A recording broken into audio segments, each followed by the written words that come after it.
各位网友，大家好，今天是2021年3月30号，星期二，欢迎大家参加王健每日观察直播2的节目。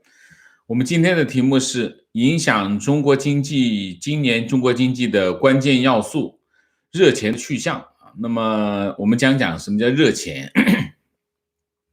热钱英文叫 hot money 那么也叫游资那么或者叫投机性短期资金那么在商业词典上，它的定义是这样的：能够迅速一项能够提供更好回报的任何国家流动性极高的短期资本，就是在资本市场可以在很多市场当中跑来跑去我们叫热钱那么传统意义上的热钱通常讲的是短期的国际资本那么在中国呢，热钱呢有管短期国际资本，它有的时候甚至国际资本的周期会比较长，甚至可能是中期那么我们先讲今天的新闻今天是最后一个把中国的国债纳入这个它的这个指数的这个全球3大主流债券投资指数叫富时罗素富时罗素这3月29号宣布。这个从今年的10月29号开始，分36个月逐步的把中国国债纳入它的旗舰指数富时世界国债指数英文叫 WGBI WGBI 呢就是一个从这个国债来说，它是最重要的指数那么中国债券在它的权重是 5.25% 那么 WGBI追踪这个 WGBI 的这个资金呢有多少呢？有大概是25000亿到3万亿美金那么很多钱很多钱。那如果按照 5.25% 来算的话呢，那么大概这个 WGBI 呢会给中国的这个国债市场带来1300亿到1600亿美元的资金流入什么叫追踪指数它是一个指数，其实是个组合那么对于全球的投资者来说，他不那么了解，他对每个市场他没那么了解，他不可能做那么多的研究，所以呢，于是就出现了一些什么呢？出现了那些指数，这指数其实是一个研究机构它研究美国市场、中国市场、日本市场、加拿大市场、德国市场，它把全球的这个债券市场全部研究个遍，然后它就组成一个指数就比如说来一个全球指数，把全世界的这个债券市场它全部研究完了，然后它推出一个指数。那么这些投资机构呢，它就不用再做研究了，它就跟着这个指数，跟着这个指数的构成去买相应的产品就可以了。那么它就会跟随这个指数的波动来波动。那么这个基金呢，比如说它基金有若干个，它就会推出若干个基金。所以它追踪这个指数，其实追踪的是什么？是投资的构成。那你比如说这个 WGBI 它是 5.25% 5.25% 的构成是中国国债，那这个基金经理就拿着这 5.25% 的这个配方跑到中国市场上去买中国的国债比如说它是100个亿那他应该买多少呢？他应该买 5.25 亿中国的国债，就正好符合 WGBI 的这个指数的要求。它只要符合这个指数的要求，它就能够它这个基金的组合就能反映 WGBI 的这个走势，那这就可以节省投资机构的这个大量的时间和精力，他就把时间精力放在哪里呢？放在买卖上去那就闭着眼睛跟就行了。所以这些指数很重要，指数它其实就有点像什么？有点像指挥棒指挥棒就是说它指挥到那里，然后这资金就往那儿走，它往这边走，资金就往这走就是一个这样的东西如果按照这个来计算的话呢，那每个月那每个月 WGBI 从10月份开始就可以带来每个月平均40亿美元的资金从海外进入中国市场。WGBI 是富时罗素追踪资金量最大的旗舰指数，是全球政府债券指数的标杆啊。那么这个指数是从1986年开始编制啊。那么追踪固定收益、本币投资级主权债券主权债券通常是国债了，目前覆盖20多个国家啊。按照这个规模计算，中国的国债市场中国的债券市场是全球第2大市场，美国第1，中国第2到今年的2月底，中国的债券市场的规模是多大呢？在整个债券市场118亿118万亿是万字。那么其中国债是20万亿外资就是这些外商我们就基本上可以说这是热钱因为国债它的流通性非常的高，1秒钟就可以卖光，然后你就可以把钱拿走。所以你基本上热钱的意思是什么热钱的特征就是快，流动性非常快。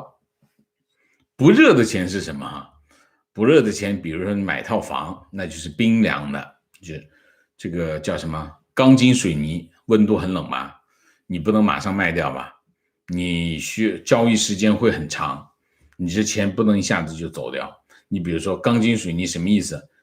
盖个厂房，盖个工厂，这都是一下子走不掉的这就肯定热不了就这个意思。大概就是大家理解就很容易理解这个事那么这个热钱持有中国境内的债券有多少呢？37000亿那么其中国债2万亿占整体国债的10%，也就是说外国投资者持有中国国债在中国国债市场的10%那么2019年4月1号彭博巴克莱全球综合指数纳入364个来中国在岸市场的债券那么这是首次把中国在岸市场债券的这个纳入这个主流债券指数的，就是彭博巴克莱所以彭博跟中国关系是很好的2020年就是2月28号，然后就是摩根大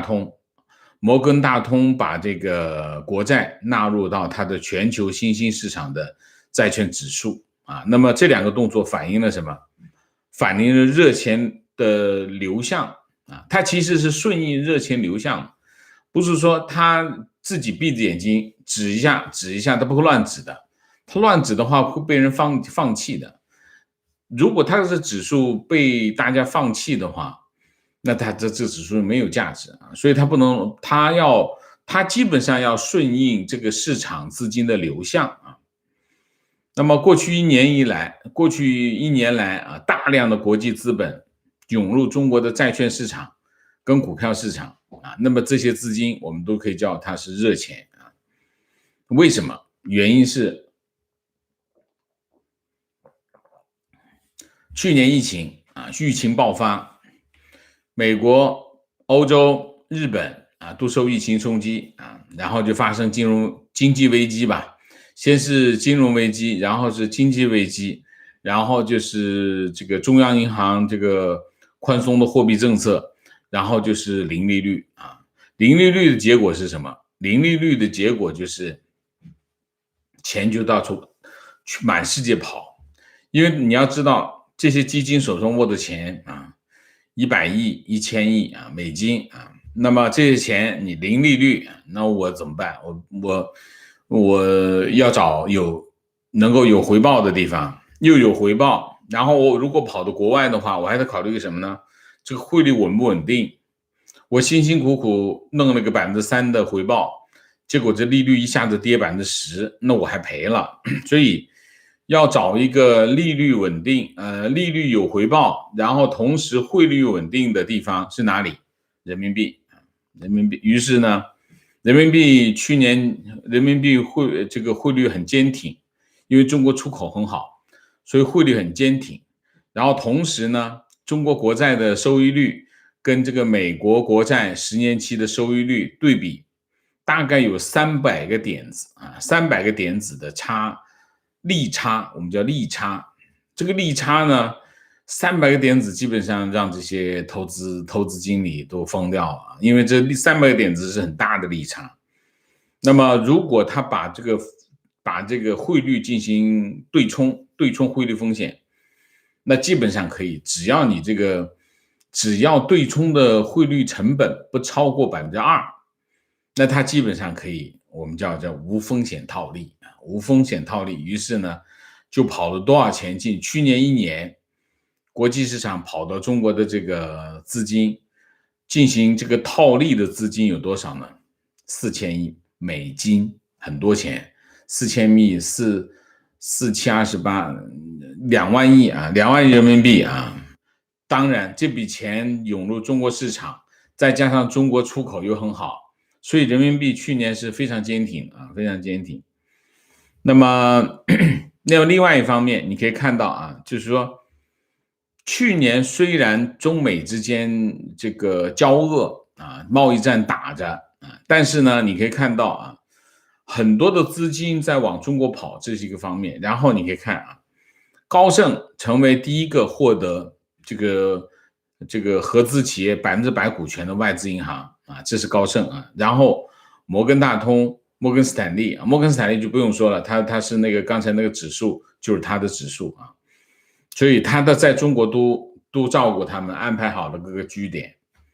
然后呢，华盛顿邮报是这么报道说，这个通用汽车在中国的销量连续11年超过美国通用汽车啊。然后是苹果上个季度在大中华地区，就是中国大陆、香港、台湾销量增长了57%啊，几乎是在美国销量的5倍啊。这是我们也核实过啊，这是华盛顿邮报说的。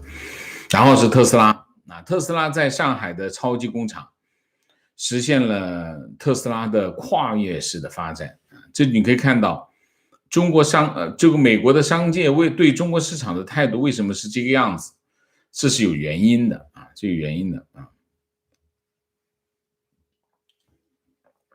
因为网际啊，这些网际的原因有利差，有获利啊，但是情况开始发生变化。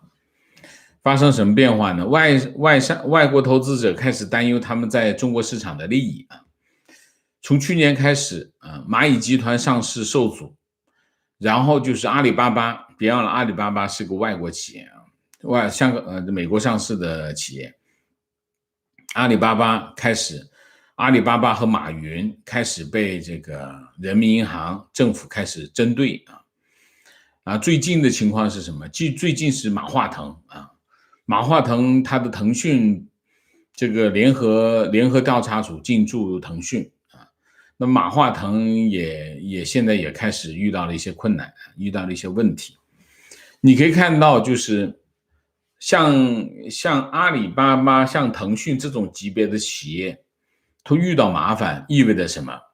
意味着中国的金融机构，或者是互联网企业，或者是外资企业，他们也会遇到麻烦。所以你可以看，这个外商开始担心这件事情。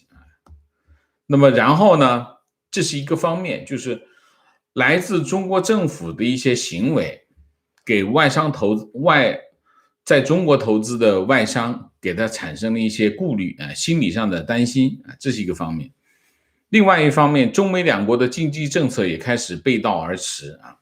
3月5号，这个两会召开，李克强总理的政府工作报告给今年定了一个什么指标呢？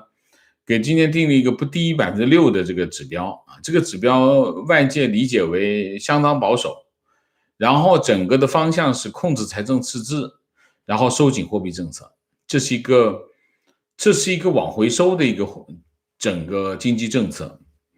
美国的方面正好反过来，拜登政府先是拿到了1.9万亿的这个救援计划的通行证啊，然后呢，现在开始干什么？现在开始准备3万亿的基建项目基建计划。如果我们把这个去年的这个9000亿的这个救援方案加上今年的19000亿，相当于这两笔账，还没包括之前川普政府的拿到的钱。川普政府应该是哎呀我都忘记了啊，反正就这两笔钱加在一起相当于多少？相当于美国 GDP 的13%，这是非常大的一个救援预算啊。那么这些钱这些预算会推高美国的利率，因为你跑到市场上去拿钱借钱，它借债嘛，借债等于你一借债的话意味着需求在增加，需求增加价格就会上升，利率就是资本的价格啊。那么10年期国债收益率从今年年初低于1%，蹭上到了现在是1.7%，然后又回落啊。那你可以看，当这个利率开始上升的时候，美国市场对热钱的吸引力就开始出来了啊，才出来了。那么最新的情况是什么？最新的情况是10年期的国债收益率在 1.47 附近，然后中国的国债最新的成交是 3.27 275，两者中间差180个基点。大家这去年这个时候差多少？300，少了蛮多吧，少了非常多啊，创下了去年4月份以来的11个月的新低啊。那么对热钱来说，一方面利差的这个缩小啊，那么意味着什么？对热钱的这个吸引力在下降啊。那么美国市场利率开始上升啊，美国市场利率开始上升，那美国市场的吸引力就开始上升啊。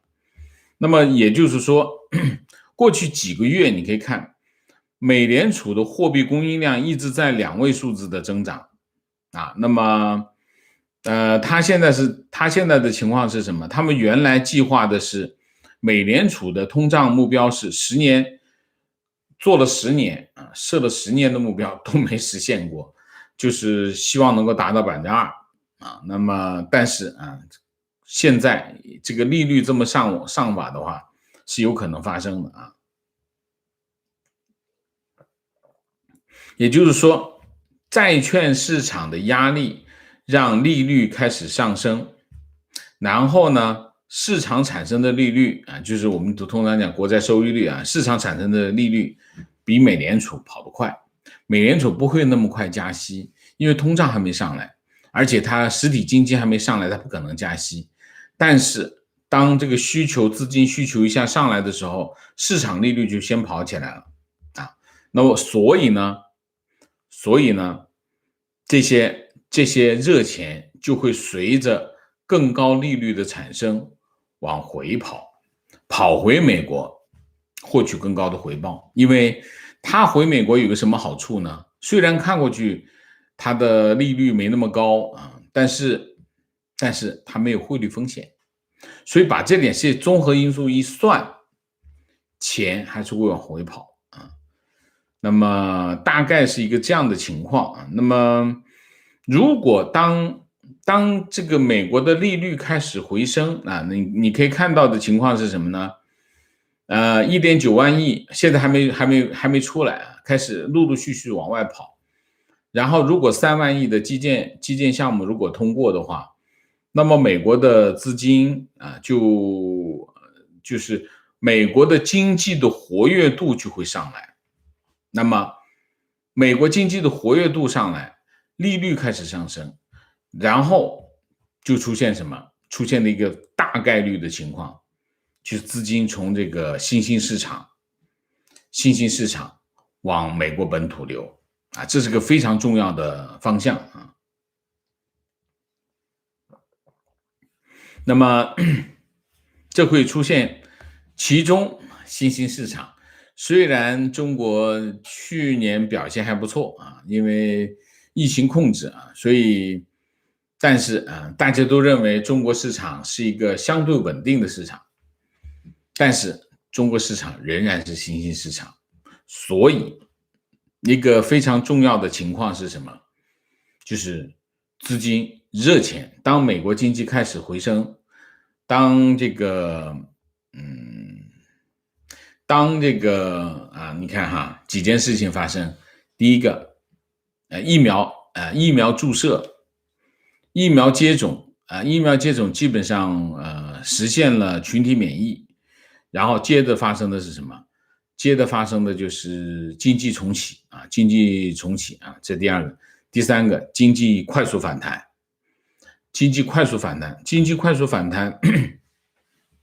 那么这里面就看一下哈，为什么我们今天会迟到？原因就是我们准备了好多的资料啊。好，那经济的快速反弹，然后经济快速反弹到什么地步呢？现在市场上对美国经济的预测，今年的预测，有5%的，有6%的，有7%的，有8%的基本上大概大家的看法都是美国经济将会是过去几十年来最高的一个增长当然前提是去年是一个萎缩的情况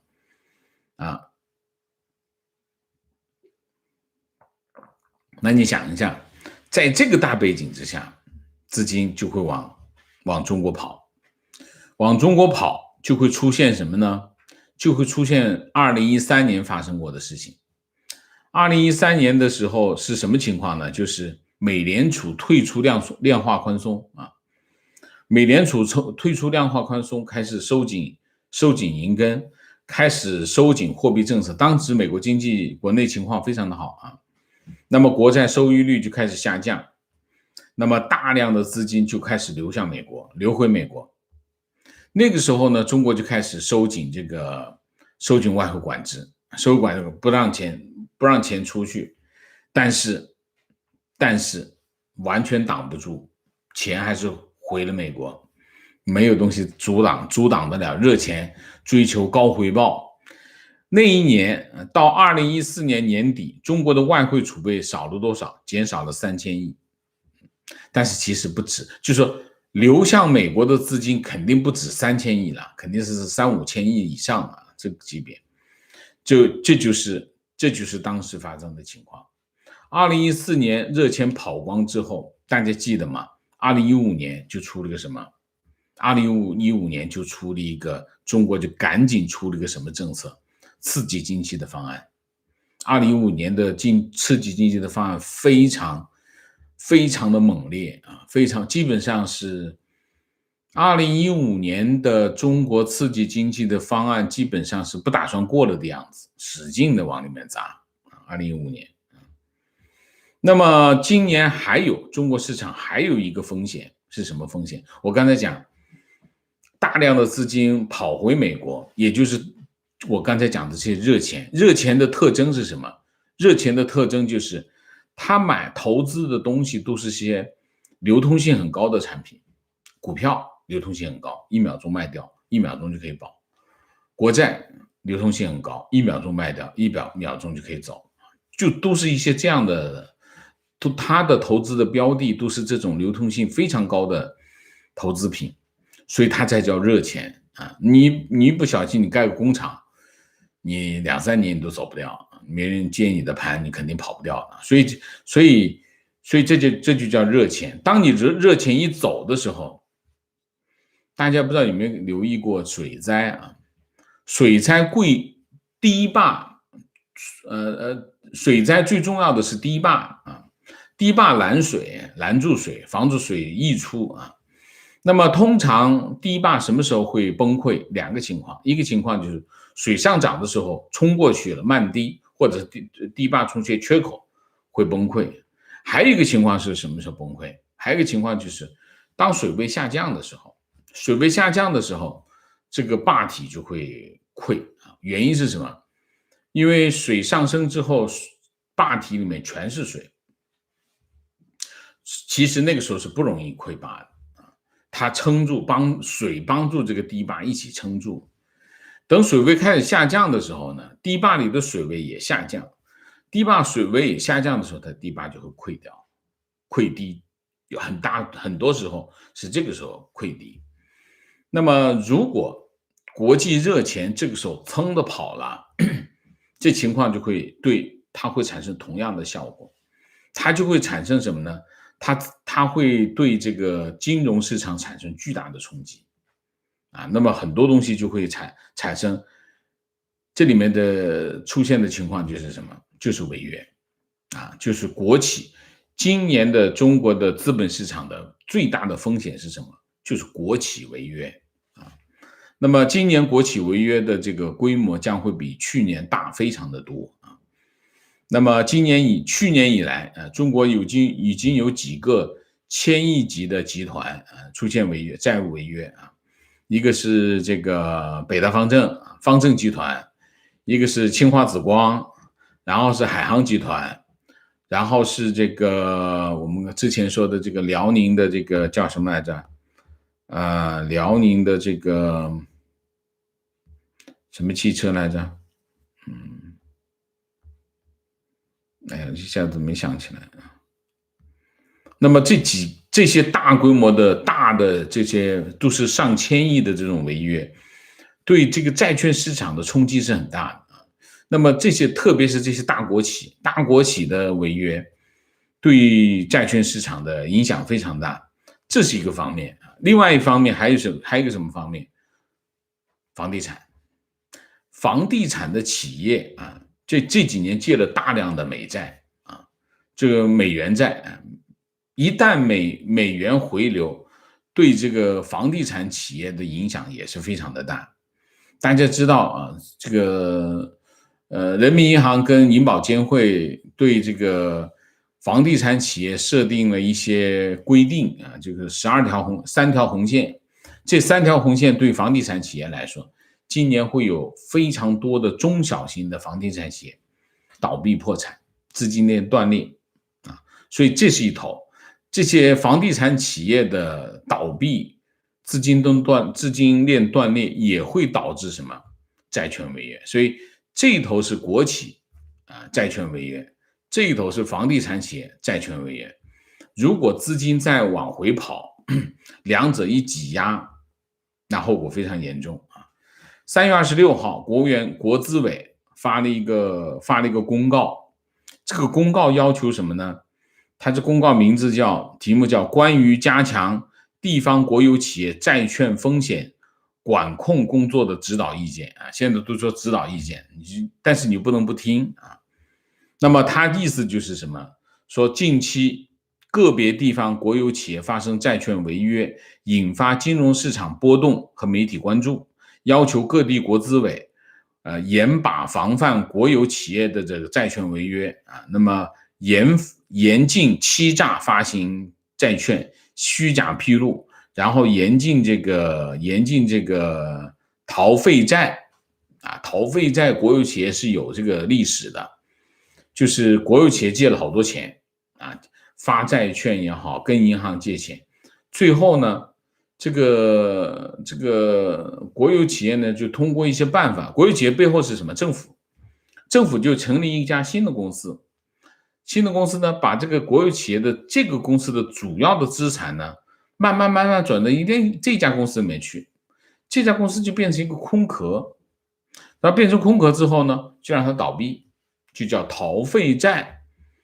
逃废债现在就正在发生，这件事情正在发生。去年11月份，河南的国企叫永煤集团违约，债权违约，影响最大，开启了这个大型国企债权违约的一个先河，然后最后发现中间有猫腻啊，然后这个帮助永煤集团发债的海通证券这个被处罚啊，就其实这件事情是在发生，所以你可以看我们总结一下，大家知道的2点啊，第一点，那么今年将会是资金流动非常频繁，因为经济的波动很大，包括中国也好，包括美国也好。那么核心的原因是什么？核心的原因是疫情。那么疫情呢，不同的状况，你可以看去年中国的疫情控制的是最平稳的一个国家，所以它经济恢复的最快。所以去年的很多地方的订单都跑到中国去，所以中国去年的这个出口非常好，包括今年也是一样，因为它经济恢复的情况最理想。但是现在情况是什么？中国的情况并不稳定，因为它的疫苗不可靠，同时它接种疫苗的这个水平也最落后。而西方国家，特别是以美国为首的西方国家，它的疫苗研发出来之后，它相对是比较可靠的，然后它的接种速度越来越快，特别是你看美国，接种速度越来越快。那么当西方国家开始通过接种疫苗形成新的稳定的状况时候，它的经济就会快速反弹。它的经济快速反弹又会影响什么呢？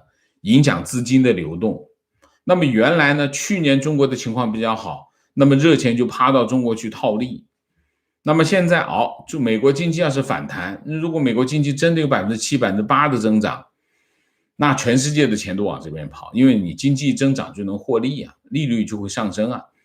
那这资金往这边一跑的话，其他的新兴的这个国家的资本市场或者是资金状况就会发生一些根本性的改变。所以大家知道影响经济的是什么？钱往哪里跑，哪里的经济就会活跃，钱离开哪里，哪里经济就会受到重创。所以今天我们的主题其实讲的是什么？讲的是不同的经济政策，不同的这个恢复的情况对经济的影响，从而对热钱的影响，从而反过来对市场的影响是什么？这就是我们今天的主题。好吧，今天我们迟到了，主要是因为这个主题老实讲是比较大的题目，我们需要更多的材料。我也希望大家能够理解，好在我们有个互动环节，那么大家有什么需要问的啊，需要讨论的，我们都可以在互动环节来讨论啊。那么今年特别要小心啊，我讲几个数字，大家知道为什么会那个今年是信用债，企业的债券基本上都是信用债。那么企业发行的债券我们都叫信用债，政府发行的债券我们叫国债。那么抵押贷款都在银行，所以基本上大家你可以看分工就是这样分工。那么今年的情况是什么呢？本月就是3月份有1万亿企业的信用债券到期啊，创历史新高，10900亿信用债到期。4月份到期的是9100万，那么其中城投债3月、4月到期合计是5800亿。所以呢，你可以看啊，今年越往后，那么这个到期的这个企业债会越来越多，所以你可以看到，会陆陆续续你可以看到新闻，就是债券违约，啪出来一个，债券违约又出来一个，这对市场的冲击是很大，所以大家要小心啊。所以我在这里还是要提醒一下，这个理财产品就不要买了。理财产品不要，我这个是已经讲了好长时间了，理财产品就不要买了。然后这个叫什么基金就不要买了啊，就这2个不要买了。就大家回去特别要跟你们的父母说啊，就不要去银行办手续的时候，顺便被这个银行里面的这个销售经理就让你买了几十万的这个基金产品或者是理财产品啊，这个千万要小心，就提醒一下，好吧？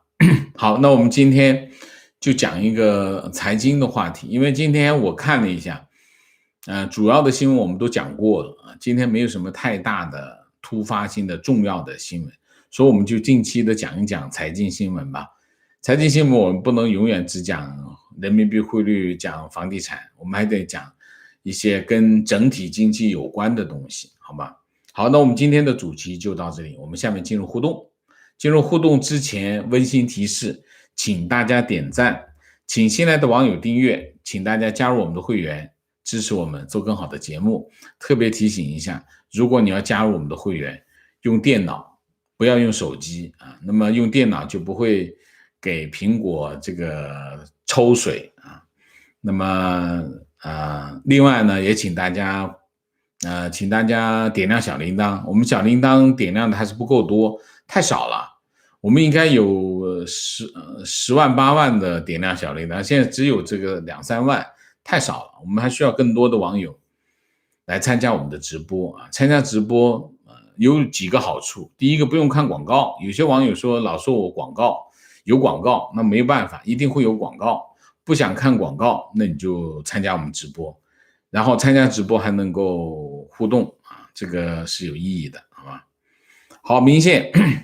姥姥王，谢谢，问候王先生，家里有事请假1周 ，OK， 谢谢啊。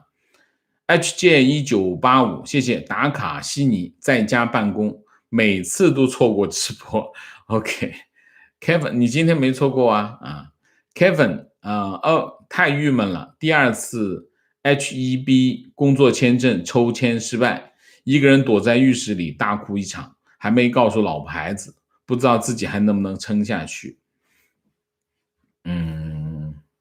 那我在这里给你加个油吧。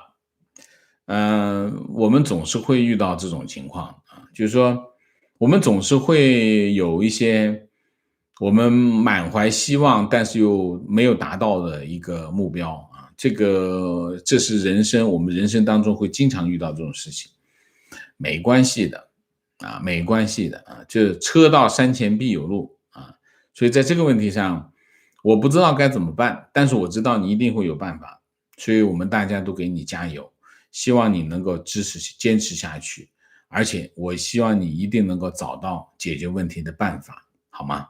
OK， 好。情绪请大家点赞，怎么只有10%的点赞率？这么好的节目，这么辛勤的工作，难道不值得你指头动一下？油管中还有比这更专业更深刻的节目吗？如有请推荐。 OK， 谢谢啊。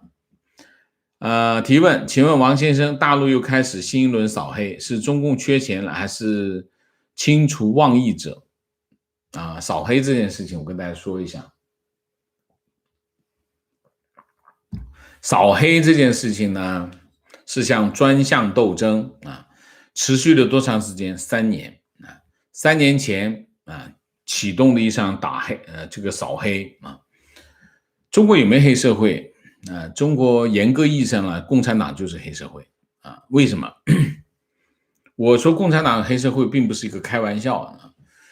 共产党具有黑社会的所有特征啊，但是呢，他又是个执政者啊，所以这很奇怪啊。理论上来说，黑社会是什么？黑社会我们叫它，从社会学的角度上讲哈，黑社会叫次政权。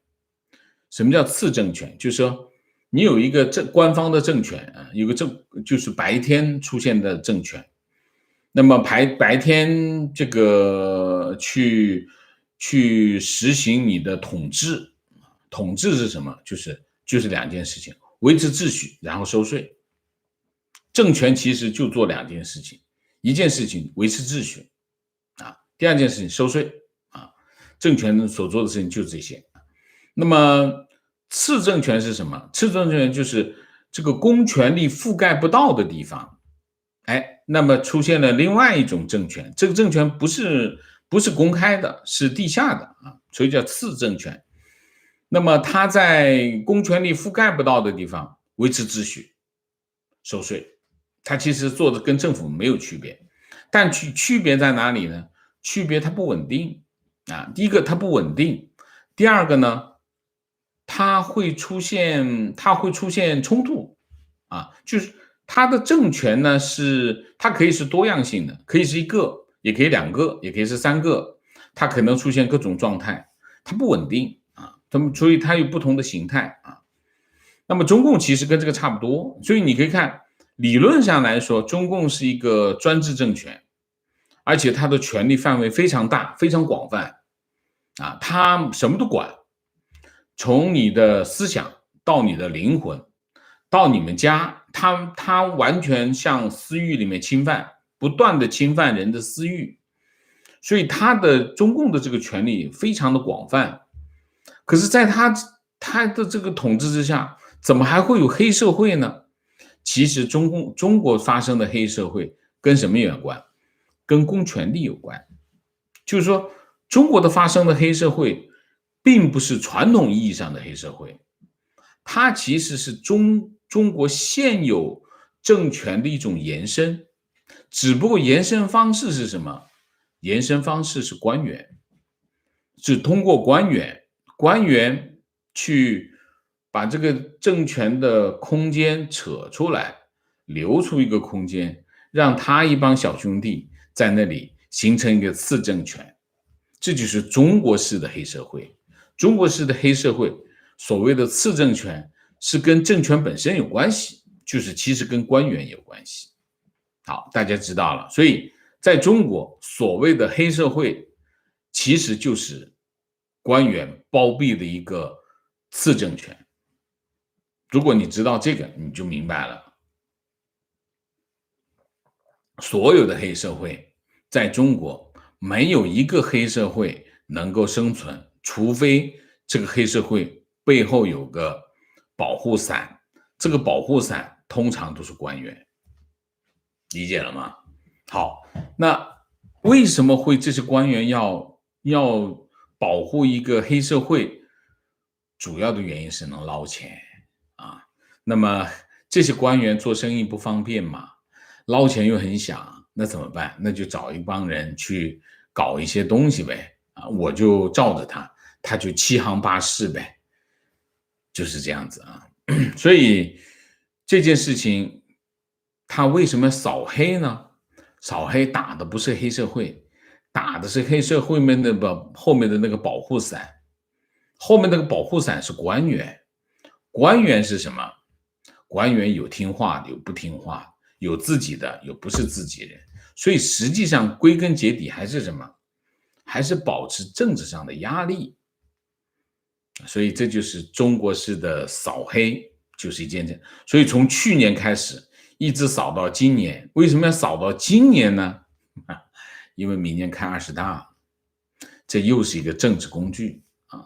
这就是不叫新一轮，就是其实不是新一轮，今年是收尾，明年就开始新一届的了。新一届那就新一届的黑社会了，那新一届重新扫过啊，大概是这样啊。我就不展开说，大概就这个意思啊。提问：长三角地区房价不断上涨，热钱会涌入房地产吗？涌入房地产就不是热钱了，那就是冷钱，它变成钢筋水泥，没温度，所以不是热钱啊。热钱不流入房地产，热钱只在资本市场。我讲热钱只会买什么呢？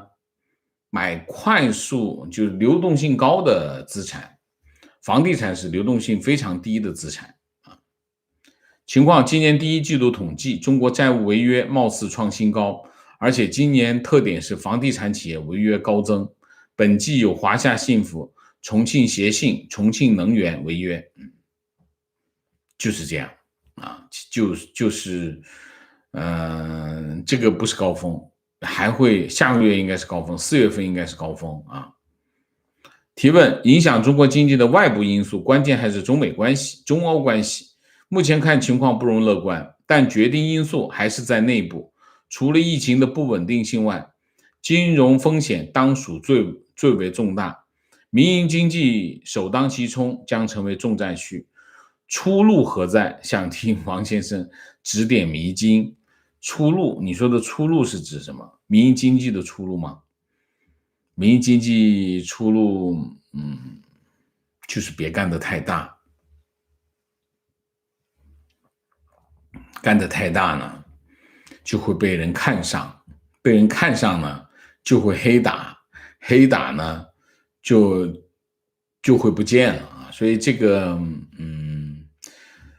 我不知道你问的出路是什么。如果说中国经济的出路，中国经济的出路其实早就已经有，是什么？改革啊！中国经济就是要改革啊！怎么改？政府要让利啊！中国经济所有的改革的障碍只有一个，就是政府啊，核心的问题是政府啊。现在的问题是什么？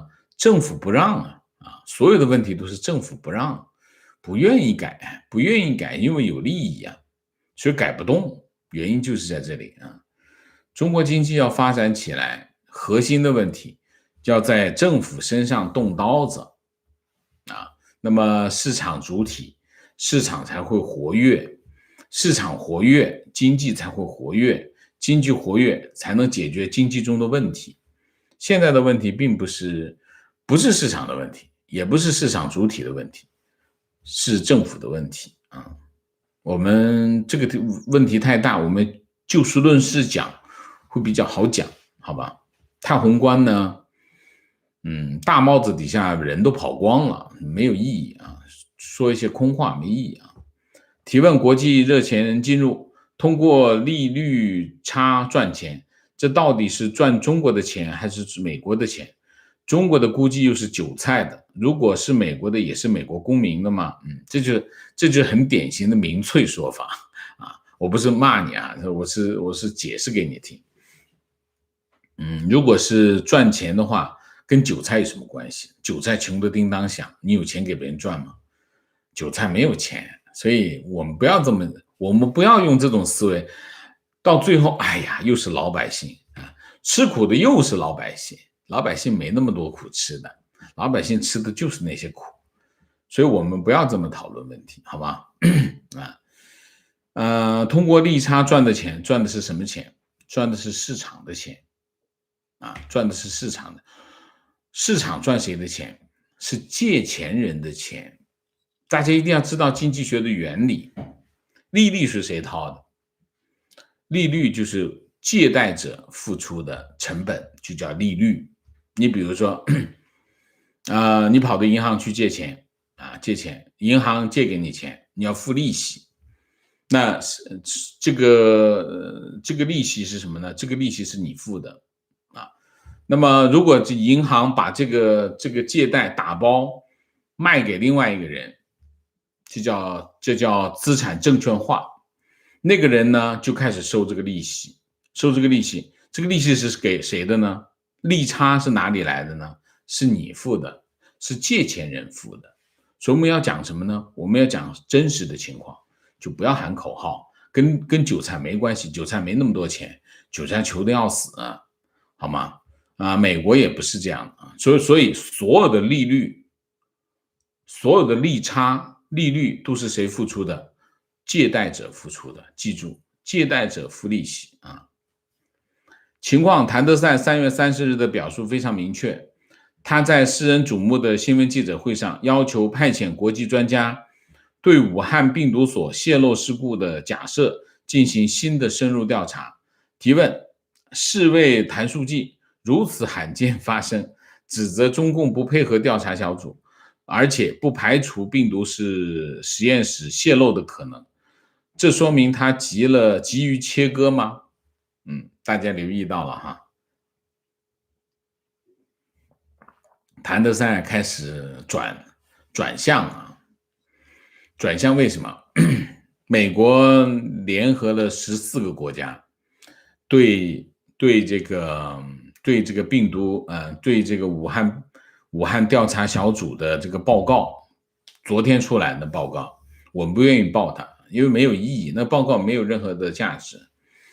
那么美国联合了13个国家，加美国是14个国家，发表一个联合声明就是要求重新调查这件事情。那么这个谭德赛呢，今天就开这个记者会，其实是回应这个他问的这个话，其实是回应这个提问。那么谭德赛为什么谭德赛为什么这个态度开始发生转变呢？2个原因。第一个原因，美国重返世卫美国重返世卫，如果美国不在世卫里面，你怎么抗议他不理你美国重返世卫，这第一个。第二个，美国联合了13个国家一起发表这个声明，这个压力就很大，所以他开始转，这个是有原因的那这里面的很大的，大家要明白一点，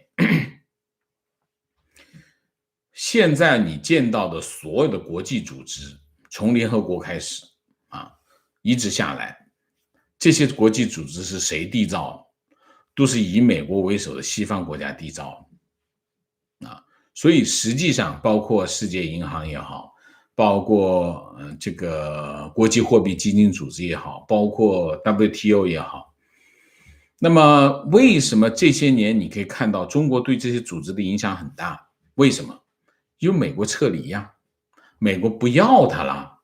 美国我过自己日子，过去4年，川普政府的这些行为对美国的影响是非常大的。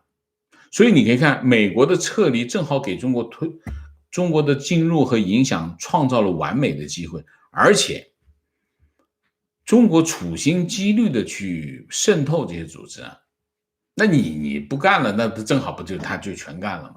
所以这件事情你可以看到，现在美国政府开始重返这些国际组织，重返这国际组织什么意思？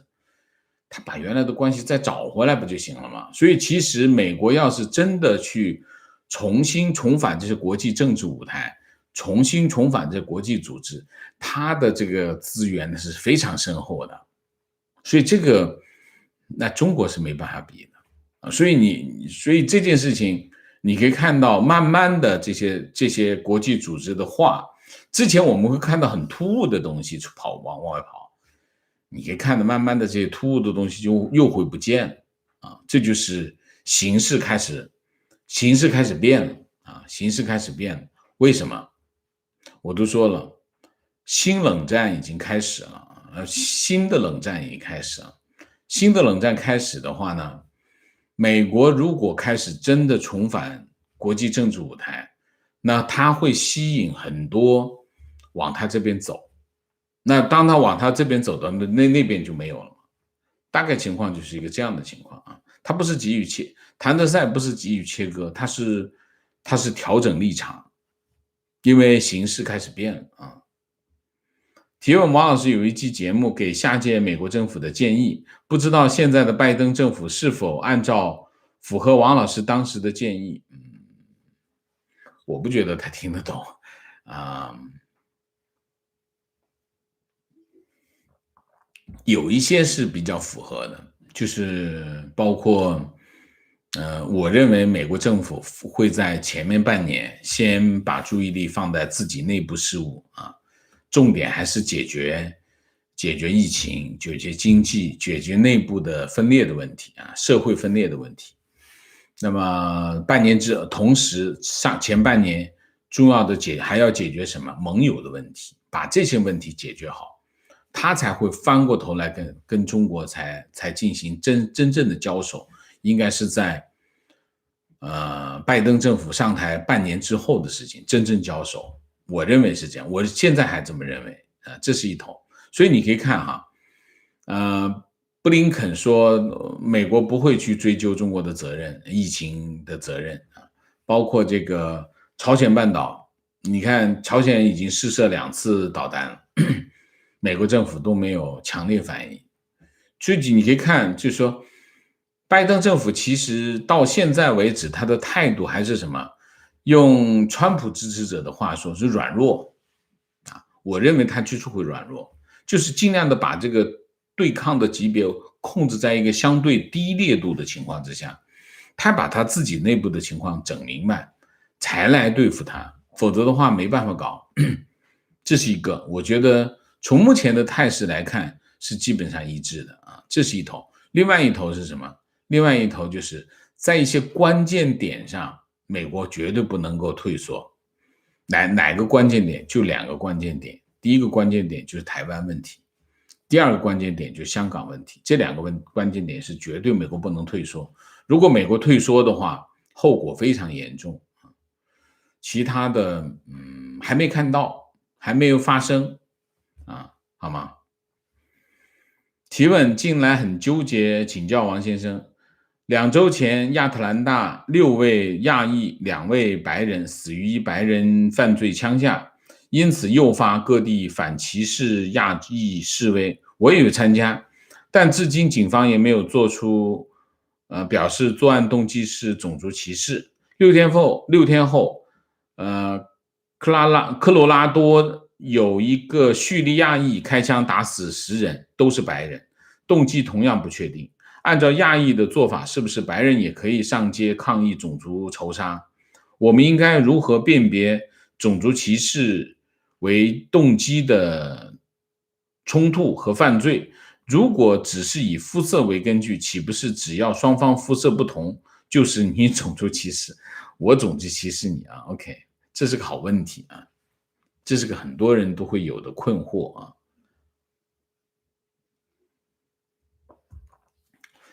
第一个，白人是不是也可以抗议种族歧视呢？白人不可以，为什么？因为白人有种族优势啊。白人有种族优势，为什么？因为这是个白人占主导的国家，他当然有种族优势啊。如果你连这个都不承认的话，那我们就不用讨论种族歧视的问题。有种族优势才会有种族歧视啊。那么白人有种族优势，他当然不能抗议他受到种族歧视，这是第一个，所以白人不存在这件事情，这第一条。第二条，警察有没有资格来判定出来说这是种族歧视，他的动机是出于种族歧视？没有。警察只有一个职能，就是判定是不是他杀，如果是他杀，那就去告他。种族歧视是什么？种族歧视道德审判啊。警察是什么？警察是办案，刑事案件办理刑事案件，这是两个不同的事情。它可以是一个刑事案件，它也可以是一个种族歧视。种族歧视，我们抗议种族歧视，其实是个道德审判，因为种族歧视是不对的啊。所以呢，警察没有责任，也没有能力，也没有 position 跑出来讲这个案件是因为种族歧视发生，他没有这样的 position。position 是谁？谁来做出这样的判断？就是当事者的同胞，他就有资格跑出来说啊。就比如说有个黑人被压脖子压死了，那黑人就有资格出来说，我认为这是个种族歧视，所以我要抗议。那其他人接不接受？其他人不接受，那你抗议没有用，无效。如果大家都认为这个人说的对，那我们一起去抗议。道理就是这个道理。所以通常的逻辑就是一个这样的逻辑：刑事案件由警方去查、去办案、去查案，然后他的同胞去判断这件事情，根据警方描述案情来判断是不是有种族歧视。如果他的同胞认为有种族歧视，那你就出来抗议。如果你的抗议得到大家的支持认可，那么抗议行动就有价值，有社会影响。如果你的抗议无稽之谈，大家觉得你的抗议跟案情完全不搭，那你的抗议就没有人呼应，那你就没有社会影响，就是一件这样的事情。这个不复杂，只是我们经常会觉得会有点乱啊，我帮你理清楚好吗？提问：王老师认为中国的外汇管制近期有没有可能放松？没有放松，没有放松。它会什么呢？它会调控。怎么调控呢？就是原来你去银行换钱，在限额范围之内，你原来换3000给你300，现在可能换3000给你1000，或者给你2000，甚至有可能给你3000。它根据它后台的这个外汇的数量，人民银行通知这商业银行按照这个来操作。它有一个汇率操控系统，它用这种方式来啊，或者是有一些用汇的地方，根据它的这个外汇的结余的情况，通知前面用汇的松紧，所以它外汇管制是不会放松。它一放松不得了，这钱全跑了，不行的啊。情况，债券的收益率与利息相成反比，收益率高是不等于利息高，主要是价格低落使得收益率上升。OK， 情况，智利接种中国疫苗人数已经达到30%，但是他们的感染人数还是屡创新高。提问：王老师，现在地方政府的财务负担很重，但是目前我们老家湖北3、4线城市铁路、桥、机场、高速公路均很大幅的投入计划，很多市民像打了鸡血似的要修这个修那个。我想问一下王老师，这些钱从哪里来？还不上如何处理？还有我省一级的银行的朋友天天吐槽里面的黑暗，所以我想请教这些到底是咋回事？什么叫咋回事？这样的基建属于借债建设，也就是花未来的钱，属于政府的投资，原意是拉动 GDP， 但大规模的基建使得拉动 GDP 的边际效应在递减。地方政府财务负担很重但是他有积极的搞基建。地方政府搞基建的动力非常的大，原因是什么？3个原因。第一个原因能捞钱政府官员一个项目上去100个亿他怎么着也捞个1-2个亿吧他能够捞钱这是第一个，所以他很愿意搞基建项目，这第一条。第二条能够刺激经济，它的对经济的带动作用很大，所以它不用太费劲就能够把经济弄得很高，所以第二个效果。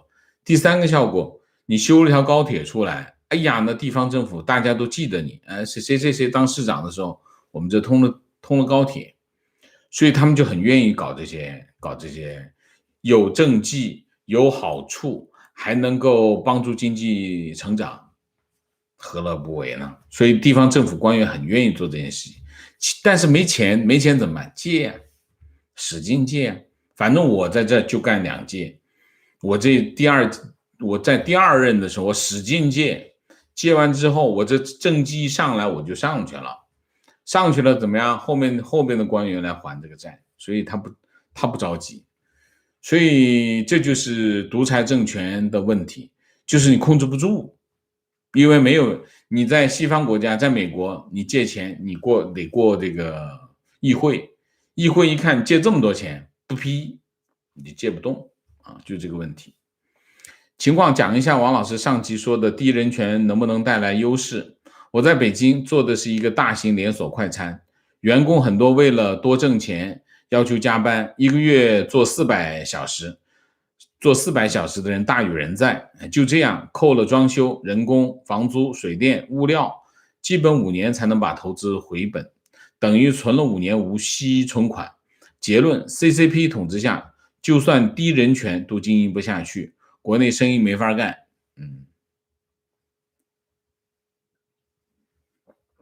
情况，今天去银行开储蓄卡，银行的人问开卡用途，上班的要单位开证明，上学的要家长自己来开2类卡，平常周转用卡，如果是个体要经营执照，还要经营地租赁合同。银行的人还说，开卡的时候留的电话号码要是自己的名字，不是自己的名字的电话号码不能开卡。我问银行，那我自己周转倒账用不行吗？银行说让我说中国话，什么叫周转倒账？还说现在反洗钱查的厉害，他们银行的人只要谁给我开卡了，就要对我负责一辈子现在是这样现在银行开卡非常的困难原因是什么？原因是一个是洗钱的问题，我觉得还有另外一个问题，就是他现在的情况是什么呢？一方面呢，他希望你多花钱，另外一方面呢，又不希望你把钱放到不同的地方，他没办法监控所以跟洗钱有一定的关系，但也不完全是洗钱的问题提问王老师，美国政府对中医签订协议能否容忍？会否对此行为对中国进行制裁？没有理由制裁吧？凭什么？中国跟伊朗签一个合作协议，这没有违反任何的规定国际法也没有违反，这个也没有违反，所以不存在容不容忍，他不容忍也得容忍啊，因为他没有违反什么东西啊，没有损害任何国家的利益啊，他只是跟伊朗合作而已啊，这个没有问题啊。提问王老师，我们这里要求打中国疫苗，想请问将来会不会有的西方国家不承认中国疫苗，拒绝中国人入境？这是个问题。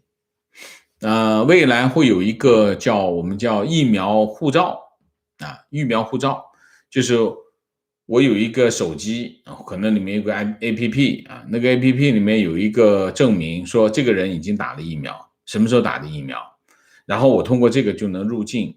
对方接受这个我们叫疫苗护照，那成为一个入境条件。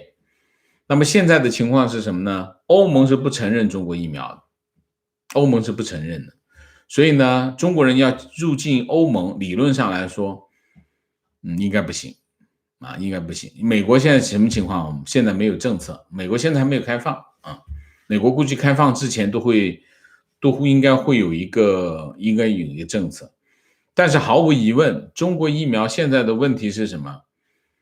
反正欧盟是不承认啊，英国跟美国、日本怎么情况我不知道啊，但是对中国人去其他国家肯定有影响啊。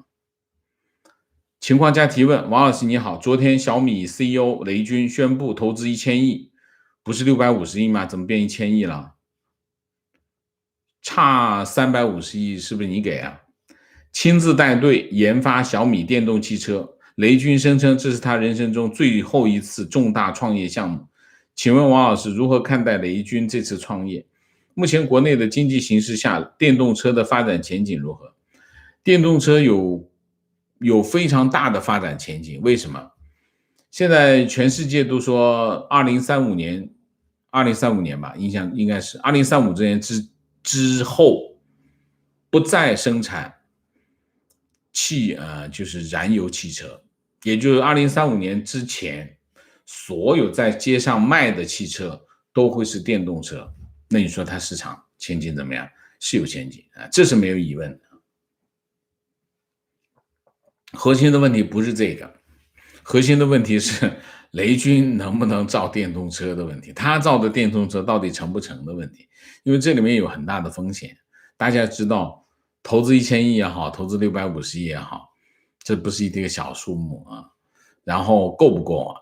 这是个问题啊。所以在这个问题上，怎么说呢？做手机和做电动车还是有不同吧？就像当初做软件跟做手机还是有很大不同。所以你可以看这个雷军从原来是金山软件，邱伯钧老板叫邱伯钧啊，那是中国第一代 IT 的老板。他在邱伯钧之下，从工程师一直做到 CEO， 然后金山上市啊，他套现，然后就拿了一笔钱去创业。创业干什么呢？他做了好多啊，最后来把大的小米手机，做小米手机。我是米一的用户，就是小米第一代手机，我用的是第一代手机啊。我觉得小米雷军是很靠谱的一个创业者，所以小米做的非常的成功。那但是电动车我不知道，我不理解，我判断不了啊，所以我不知道，我们只能看着他做吧啊。好，明谢玉兴，谢谢 Miss 玉小兵，谢谢黄增培，谢谢。好，我们今天的节目就到这里，感谢大家的参与，我们下个节目再见。再见之前，请大家点赞，请新来的网友订阅，请大家加入我们的会员，支持我们做更好的节目，做更好的自己。谢谢大家，谢谢。